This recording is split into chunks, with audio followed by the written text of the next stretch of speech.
Welcome to another episode of Keep It Movin'. I am Vonn Wilson, founder, creator of this platform and this podcast. You can also find me on Instagram at Keep It Movin 6. I'm also on TikTok. Today, we're going to dive into some things that are very important to me, something that I find that is an essential for a internal fix, is what I like to call it, therapy. So I have with me today my beloved sister. She's a licensed, accredited therapist. She's done the work to get the credentials to be able to speak from professional level on this topic. So we're going to get to it. What's up, Kathy? You are, Vonn. Hey, glad to be here. Glad to see you doing what you're doing, taking the message out to the community. I love that. Thank you for that. Yes, you're welcome. And I thank you for being here with me to help me get the message out to the community because it's important. I always say that there are people who are either going in a storm, or came out of it. My platform here, and I bring people on such as yourself to help people to navigate those waters and be able to come out on the other side without making a monumental mistake. This information that myself and my guests, such as you, are bringing to the people, that's what it's all about. I know that you went back to school in your later years. What fostered that? What led you in that direction? Now that's a really good question.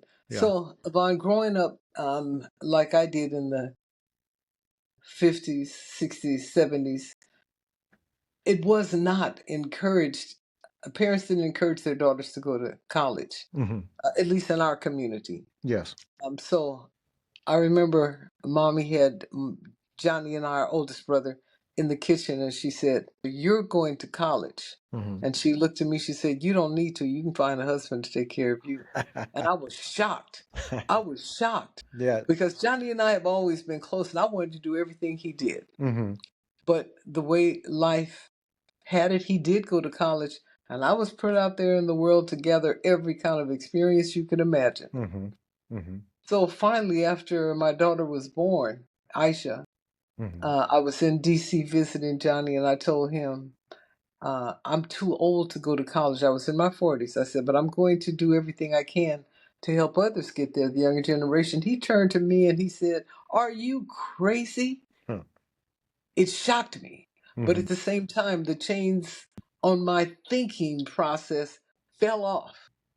He said, "You're never too old to learn." So from that moment on, I kept trying to plot how I was going to do that because I was working full time, raising two kids, my daughter and my niece, single parent. I'm like, how am I going to do that? So God always makes a way. The universe finds a way to make things right. Working in a corporate job, making big money, thinking I'm never going to be able to afford that poverty path to being a therapist, which is what has deterred a lot of African Americans. It's like, Right. we don't want to suffer to get a job, but in any case, I was fired from that job and given a dynamite severance. So during my graduate program, I had to do what's called a practicum, and that is practice being a therapist, whether you know what you're doing or not. Now, the turning point for me was my brother asking me, was I crazy? And a little 6-year-old girl that I helped not really helped. I can't say that because I couldn't believe it that I helped her, that I worked with in one of the elementary schools that I was assigned to during the graduate program. At the end of the school session, now this little girl was sent to therapy because she was nonverbal. And the only thing I would do with her is play with her, be attentive, I'm sure kind. At the end of the school year, she drew me a picture in color of her and me at the swings and slides. And the caption said, "Miss Parish, thank you for helping me. It tore me apart." I'm like, I had no idea that I was helping her. So I still have that letter today, and that was in 1999. So would you say that was, yeah, that's deep. So would you say that really solidified you knowing what you were doing was what you were supposed to be doing, that this was your purpose? I didn't realize it at the time, but what I did realize is I wanted to get deeper into this so I would know what I was doing. Right. So I would know how to really help people. And I kept pushing my mind towards leaving the corporate alone, getting into the therapy. I even had therapy games that I couldn't even use because I'm working in corporate America. But Right. as I say, the universe has a way of making things right. This is true. And then so it flipped around for you. You're in college right now, 4 years old. You have 𝐼𝐸. You're juggling a lifestyle. You're juggling being a parent. I know the studies are overwhelming, but you pushed through. You made it through. Where did you find that strength to be able to say, you know what? I'm not giving up. I'm not quitting on this. Because I know there may have been times where it was challenging and maybe even questionable, but you pushed through and you went on to get your first degree, and then you went on to get a second degree as well, right? I went on and got a third degree. I had Third degree. three. Yeah, come on. Come on. I got three. So Yeah, the first degree just really stimulated my appetite for more. sure. I had my first psychology class Mhm. in at Laney College, where we all went. So when I got my degree there, I said, you know what? Let me go on to undergraduate school. I Yeah. got there, Mhm. and I think I was in my second year in Father Mhm. 𝐼𝐸𝐿𝐼𝐿's class because it was a Catholic college, Holy Names. Mhm. And he brought in some therapists and said, this is a program for you all to understand why you're here, what you do when you get into the field. Right. I stopped him mid-sentence. I said, hold up, what are you talking about? Hmm. He said, well, this is a class for those who want to be therapists. I said, I don't want to be no damn therapist. I said, I didn't sign up to sit in the room with somebody who may just turn on me. I said, I didn't sign up for that. What are you talking about? The whole class got quiet. Of course, there was only 8 people in there. Mhm. He got quiet. He looked at me like, so what's your problem? What is your problem? Wait a minute. Then I topped it off with, I'm not doing that. That was before I had the practicum where I ran into that little 6-year-old girl. Mhm. So I said this earlier, I'll say it again. This is not just a profession, it's a calling. Yeah. I am the one who stood up before God and mankind and said, I'm not doing that. But guess what? I wouldn't do anything else in this Mhm. world. Let me ask you this. What are the biggest misconceptions people have about therapy? Well, I think the biggest misconception people have about therapy is that it doesn't work. Mhm. The number two, or maybe right alongside it doesn't work, is that it's for crazy people.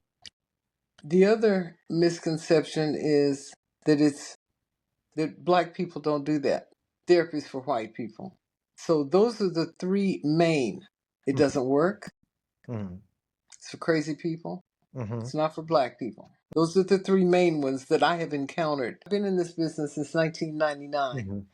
So that's 24 years of accumulating what I want to keep and letting go of what's not going to come with me when I move to a higher form of learning and practicing. Mhm. So those three have been there all the time. So you've gotten that from clients or just conversation outside of the practice? Both. The one that is not from black people came before I got into this business. Mhm. So one of the things that went right along with that misconception was you're not going to make any money. The first part of that was when I was in undergraduate school to say, oh, you get a degree that you can't do nothing with. You can't make any money with that. And so I said, okay, well, I'll keep going. Just imagine if you would have listened to the naysayers and other people's voices, what would have happened? And not Well, to say that you would have done that, because that's not what we do. We do what we do. You say whatever you well, want to say. All right, Well, cool. I didn't have the skills at that time to look at my arena in a positive way. So when I heard those things, it did cast a negative light on my spirit, but it didn't stop me. So since then, I've learned to view my own arena with positive eyes, and it changes the landscape. It Mhm. changes the landscape into something beautiful, even when you, and especially when you're plagued and weighed down with negative thoughts, you can't see the beauty of your presence, your Mhm. surroundings, your own environment. So Mhm. I didn't have that skill set then, but yet I was in deep, not Mhm. only with education, but financial aid as well. So I couldn't stop. Yeah, tell me about it. Sometimes those money walls will push you to where you got to Okay, keep going. You gotta keep okay. going. I'm Yeah, like, I can't. yeah. Look, as as Elvis Presley said, I was caught in a trap. Let me ask you this. So when you do have that client that comes to you, how do you build trust? So first of all, Vonn, I don't even attempt to build trust. I leave everything up to the client, whatever impression they get of me being authentic, knowledgeable, caring, kind, because I love everybody that walks in my office. I Hmm. see them with loving eyes. I see them with acceptance. I have not had a single client leave my office without wanting to shake my hand and tell me how much they appreciate the session. Not a first time, a second time, a 70th time client. None of that. So I'm not worried about trust. That's not my job. That's theirs. Hmm. So to build that kind of conversation is what I have with clients. I have a conversation with them based on what they tell me, not what I tell them. So Right. whatever they come in telling me, I can build a conversation around it that is intended to be helpful to them, not me. Okay. I got the trust. Got it. Got it. Got it. Go back Yeah. to that issue of Black people don't do therapy. And I had talked about a exchange you had with someone who went back to their community and told them they're doing therapy. Tell that story. I think the interesting part about it is that it's probably universal because this person went to the islands. They're not black, but they met a black person and they had a conversation where they told them they're in therapy. And this person told them, when you go back, you ask your therapist, what do black people think about therapy? And he told her it doesn't work and black people don't do that. Mm. So he told her that because she's not black. So he was just letting her know what it was like on the black side. Okay. So she came back and told me that. And so she's has been a believer in therapy. This is her third year with me. And she is not the same. Hmm. So she came back and asked me that. I said, well, there's different aspects to the black community, the African American community. He's in one aspect, he's in a whole nother country. And there's different levels, different factions of black people in the United States. There are those that have tapped in and connected with the explosion of African Americans who have saturated this profession. When I was studying, there were 8 people in the class and only 3 were African American. All 3 of us became licensed and we're practicing. Since that time, there have been so many others everywhere you look. There's even an African American marriage family therapist organization that is nationwide. Mm. So once black people got in, we all did what we have to do. We choose the modality that works best for us Hmm. because you don't learn that in graduate school. You learn everything about the founding fathers, everything about those who had experiments that became what they call evidence based. You Hmm. don't learn how to deal with brown people. But what you have to learn once you leave there is a way that speaks to the population that you work with. Hmm. Hmm. So I work with the working class population, and in there is every ethnicity you can name: Hmm. Hmong, Vietnamese, Latinx, Hmm. African American, Caucasian, Yeah. Asian of every descent. So the modality that I chose is so perfect for me because it is what's called solution focus. I don't deal with problems, not in the conventional or standard way. You bring me a problem, I'm going to find your strength in making it this far into my office, still having that problem. What is it about you that can be strong enough to find a place to lay your burden down? What Hmm. is it about you that's that strong? Hmm. So I'm not dealing with the problem, I'm dealing with you. Hmm. That's the practice that I adhere to. It allows me to go home feeling happy, free, and fully satisfied that I did my work today. Right. Right. Yeah. Because you're giving solution. You're giving I solution, don't right? have, well, I'm pulling the solution out of the client. Right. Right. Right. It's Mm. funny that you say that too, because my first therapy session, I was talking to, and I think now without her telling me what her modality was, she was using that because here's what she hit me with. After she heard me listen to everything that was going on with me and what I was bringing to the table, she said, you know what, man, you don't need me. You already got the answers. You just need to do the work. Uh-huh. She said, you need to do the work. And she recommended a few books, recommended a few things. And she said, but if you want to come back, cool. But you don't need me. You know what you need to do. I found that quite interesting. And when I left at first, I was like, oh, well, maybe she just don't want to deal with me. But once again, hindsight, she was right. A lot of times we do have the answers, but it's important. And I wanted you to touch on that because another thing is when I was doing ongoing therapy, Isaac, may he rest in peace, our brother, we've been with each other. That's like my other side. You didn't say twin? That was my real twin. Absolutely. It's no secret. And, we talked about anybody, everything. And I wanted to tell him, but I was ashamed.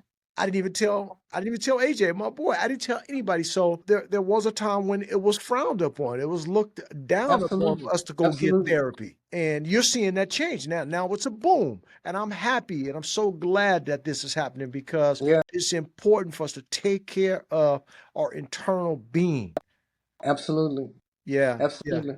Yeah. And I'm glad that that's where we're seeing this boom, and I'm seeing that we are going to get the help that we need. So, yeah, you're absolutely right. So Vonn, we have needed therapy since slavery became abolished. It is that untreated trauma that unfolds generation after generation after generation.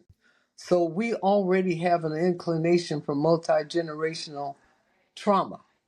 I call it post-traumatic slavery disorder in the way fathers view themselves, in the way women view themselves in our race of people. Those that have enslaved ancestry, the way we relate to our children, the way we discipline our children. Discipline and punishment are two different things, but we didn't really know that growing up. So it's an essential. It's an essential for us. Now you notice that when somebody goes through something in the Caucasian white people's race, they'll say they're in therapy right now. Yeah. We're going to make sure they get the help they need. So true. But hold on a second. That's a help that everybody needs. We have unaddressed trauma that is multi-generational. It shows in the form of anger. It shows in the form of fear. It shows in the form of non-participation. It shows in the form of disrespect for our own character and spirit. The one thing that holds true are the religious practices that hopefully will bring about a spiritual manifestation. Now, the two are very different. When it was needed to help us keep from sinking low, it did its job. It's elevated now to the point where religion is not the main focus to get your spiritual awakening. As I was going through my graduate program, I was told that this profession is spiritual. I didn't understand it, but I do now. It is. It's so much so. I think that it's a full circle, 360. When you think about religion, you think about spirituality, you think about therapy. I promote and advocate that people do therapy, get therapy. Once again, I speak from my experiences and from my knowledge and what it has done for me. And how it has helped me. It's no secret. I lived 20 years of crime, state prison, federal prison. That's all. And, That's all. I think I got you beat, but go ahead. Yeah, no, but hey, I got caught. But to undo that way of thinking, to rewrite that script, there's some therapy that had to take place in the process of that. There was also some spiritual awakening that needed to take place in the process of that. And I've done the work and I'm continuously doing the work. And I say continuously doing the work because it's a way of life for me. It's not something that I did on a trend or a fad or a quick fix for something. Spirituality, religion, and therapy are all good things. Religion has always been pushed. Spirituality is now really being really pushed a lot. A lot of people have, strayed away from the church. And now I'm so glad that therapy is being pushed. Find what works for you, in my opinion, but dive into one of the three. And it is meditation too, but 1 to 3 in meditation, something to get you right on the inside, get you right, make it a life journey. I want to ask you something else, Kathy. So a lot of times when I do these episodes, when I leave, I go find something that can help center me because I'm expelling and I'm dispensing a lot of energy, a lot of it. Behind the scenes, building up to the recording, to after recording, and I need to be able to center myself and to be back at peace and find that strength to be able to continue to do it again and again and again and again. What do you do in your business? I'm quite sure that you go through the same thing. What do you do for self to be able to center yourself, to get your mental right so that you are healthy and whole to be able to be at your best at what you do? So one of the main things that I do and throughout the day is I meditate. And my meditation consists of noticing any negative thoughts that may have found their way in, that keep me from seeing my positive environment, my positive self, the positivity of the day. I go in and I do a purge. So any negative thoughts about anybody or anything, as those surface or call my attention, I get rid of those. Why? Because they prevent me from seeing what a beauty life actually is, how beautiful life actually is. It keeps me from seeing that. It could keep me from seeing that. So any negative thoughts that could possibly stay in my head and make babies, I get rid of those. I get Yeah. rid of those so I can see myself as I was created, that is to enjoy this life. I can see others as they are created. I can see the divine in them. I can see the divine in me. That's my most important mission, is to continue to see the divine in all living creatures because it's there, starting with myself. So I meditate throughout the day. Any negativity that comes up, you got to go. You have got to go. How long Yeah. have you been doing that now? Shoot. Well, it hasn't been that long. I would say I started that this year, an extension of the kind of therapy that I do, not focusing on problems. I had to realize that that applied to me as well. So while I don't focus on problems of others, I can't focus on problems of mine either because, like your therapist told you, you know the solution. All people do. All people do. Sometimes they forget. That's true. Sometimes they forget. Sometimes they lose their way. That's I true. call it you just need an alignment because we all have our own trinity, mind, body, spirit. And when one of those trinities, one area of that trinity is not operating at its optimum, then the other two will suffer. So it's just a matter of having an alignment. I'm sure you've driven a car where you needed a wheel alignment because one wheel was wobbly. It affects all the other tires. So when we find ourselves tripping with anxiety, which in my book doesn't really exist, it's in the head. And when you find yourself tripping over things that happened in the past that caused you depression, then you need an alignment. Go see somebody that is an expert in spirit alignment. Yes, yes, yes. Let me ask you, have you ever got to a point to where you felt like you wanted to not do this? Let me think hard on that one.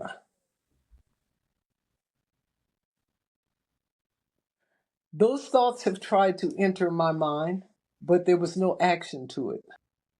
Those thoughts have tried to enter my mind while I was going through that phase of not making enough money, where I was robbing Peter to pay Paul, sending checks. I knew I didn't have the money, but I could back it up when it finally came to me. Oh, your check. Oh, okay, sorry. Those kind of. Right, I got another one. I'm so sorry. right. So going through all of that, even going through that, Mm-hmm. I found a way to hustle my way back up to the top. Mm-hmm. I worked in that children's center where I did my internship, and I found out that if every client that I saw outside of my 40 hours, I could keep 80% of the money, and it was on. Yeah. There was something about that drive that let me know I wanted to stay in there, and that was because I knew about the lack of African Americans in this field because I heard it all through graduate school. I wanted to be licensed. I had run into and spoken to so many Black people who had graduate degrees in counseling psychology, but they didn't go for it. That test, I'm not taking that test. I'm not doing that. Ain't enough money. To all of these discouraging things. They would have been discouraging. They were the discouragement of the speaker, not the hearer. I ran into a lot of disparaging experiences that touched my soul but didn't weigh it down. So I continued to hear from others that this profession is a calling. And I would hear people say, my clinical supervisors, even clients, you're good at this. I didn't know what they meant At the because time. Yeah. I didn't feel like I was good in it, but I was dedicated to it. Mm-hmm. Yeah. Yeah, there's this thing that says with consistency comes confidence. That's absolutely true. You got to take action. That's absolutely true. When you start taking the action and you just start doing it, don't wonder if you are ready. Don't wonder if you're good enough or if this is something that will work in your favor. Just take the action. You'll figure it out as you're going. And with that, consistently doing it, the confidence will build. You will be in a place to where you know and you're sure about everything that you're doing. It's powerful. It is. Yeah. To get off the ledge and just don't contemplate, don't think about it. Go. I can tell you, in my very first experience, my very first client, I was scared to death. I was so afraid that I wouldn't know what to do. I started praying over my clients' chairs before they even came in the room. Almost like benediction and baptism, I'm praying over the chairs. So what I've since learned is prayer is good. But what I realize now that when I step into my therapy office, mommy comes with me. Mother dear comes with me. Mama comes with me. So I got 3 strong women in that room with me. Man. Because I carry forth their teachings, their determination. Speaking of wanting to quit, there was a time before I even graduated. I was at the end of the graduate program doing my thesis. Mommy and I were in church, just she and I. There was a little bit of difference between us and the pew where we were sitting. I looked over her and I was about to cry. She said, "What's wrong?" I said, "Mommy, I'm tired and I want to quit." She scooted her little self over there next to me, put her arm around me and told me something that I pass on to our younger generation. She looked at me, she said, "Don't you ever give up. Don't you ever give up." I was so encouraged by that. Every ounce of tired and lack of energy melted from my whole body. I love it. Let me ask you, what is the best advice that you would give someone who feels that they're stuck and don't know where to start with therapy? So my best advice would be to go to the internet, type in psychology today, put in your zip code, and it will bring up every licensed therapist or every therapist who is not yet licensed but is willing to jump into those waters. Every therapist, that will give you an opportunity to not only read their profiles, but how they think, how they conduct therapy, give you a wide range of information, including their ethnicity. So if you really want to know about therapy and know for yourself, do some research. Go to Psychology Day. Today, it is a statewide platform. So therapists from all areas of the state. And as far as I know, it's out of state also. They don't just exist in California. Right. But you can do your own research as to what therapy is all about. They're vetted before they can even be a part of that platform. Nice. And Yeah. then there's also, like, for people who think that therapy is so expensive, there are sliding scales, right? There are sliding scales, and even Medi-Cal will pay for therapy. Medicare, Medi-Cal, many health plans have a behavioral health area where you can get your sessions paid for, especially through Medi-Cal. That's big. You can get the help you need. It's out there, and Money doesn't have to be an issue. It's there. Mm-mm. All right, I'm gonna ask you one more thing, Kathy, because I know, like I say, you got to get out of here. You say you got time for me, which is good. I got a couple of things I got to do because I got another one happening after this, so I need to do a little Okay. bit of preparation. What's one myth about therapy that you bust right now? That one myth about therapy. The one myth about therapy is the therapist asking you, well, what brought you here today? In other words, taking you back to a problem-saturated past. Mm-hmm. I bust that myth right away because I never asked that. Question I ask is, well, what do you do for fun? I bust that myth about the therapist getting off into your business. I don't do that. I get off into you. Yeah. Yeah. Yeah. I like that. I like that. Yeah. Yeah. Let's get right to it. Let the healing begin. That's my process. I Yeah. love it. I love it. Well, sis, I'm so glad we had the opportunity to do this. This is amazing, you know, and I know that there's going to be a lot of people that are going to watch this and they're going to find some joy. They're going to find some information. And if they need to do something at that time to seek a therapist, they've got the platform. You spoke about that.